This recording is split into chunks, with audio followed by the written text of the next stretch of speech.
Hey guys, Kim Nova, best-selling dark romance author, and this is my first YouTube video ever. And I wanted to keep it pretty chill, pretty simple.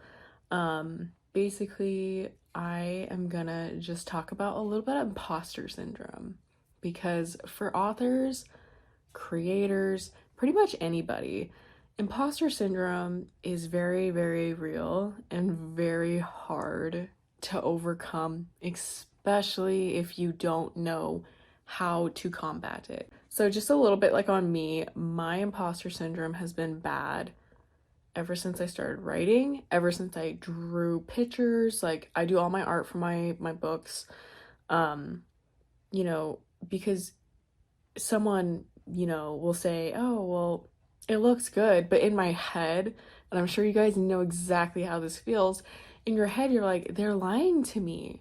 No, it's not good. They're lying. Girl, stop. That voice in your head is the one lying to you. Okay, let's get that straight because people genuinely like art in all forms. And the more like unique, everybody has their uniqueness.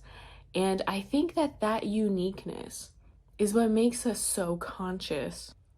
For example, my art style obviously is unique, it's different.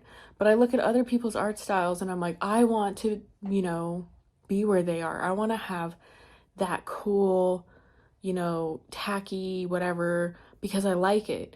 And, you know, obviously your art's gonna always change, you're always improving. But sometimes when I go back and look at art that I did like a year ago, or I read a book that I wrote a year ago, I'm like, you know what?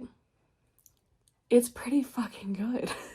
And I think that goes to say with like, letting things marinate, letting ideas, drawings, writing. I'm not saying you have to wait to publish it or to put it out into the world, but letting yourself, marinate on your thoughts about it. Like, don't just jump to straight being like, oh, this book sucks or this art sucks.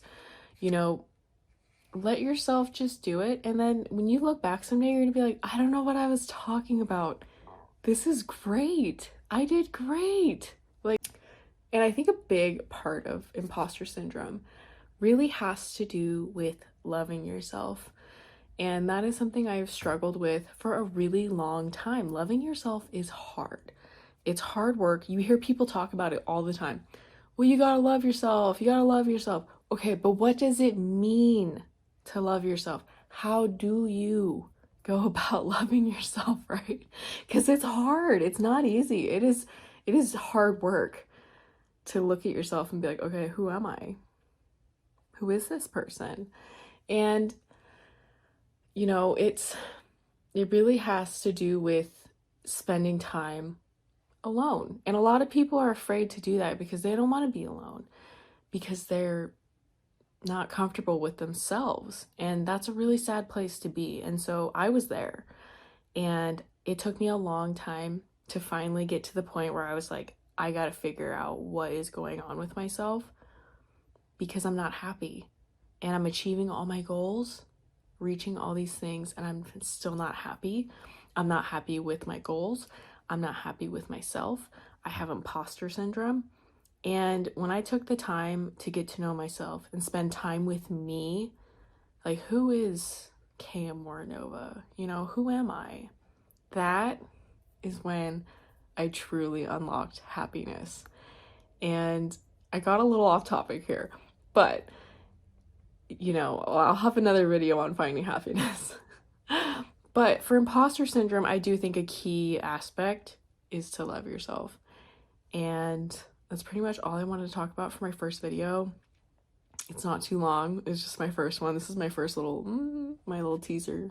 So, yeah, if you want to hear me ramble more and talk about things that I go through as an author, I'll be giving my tips and tricks and all sorts of stuff.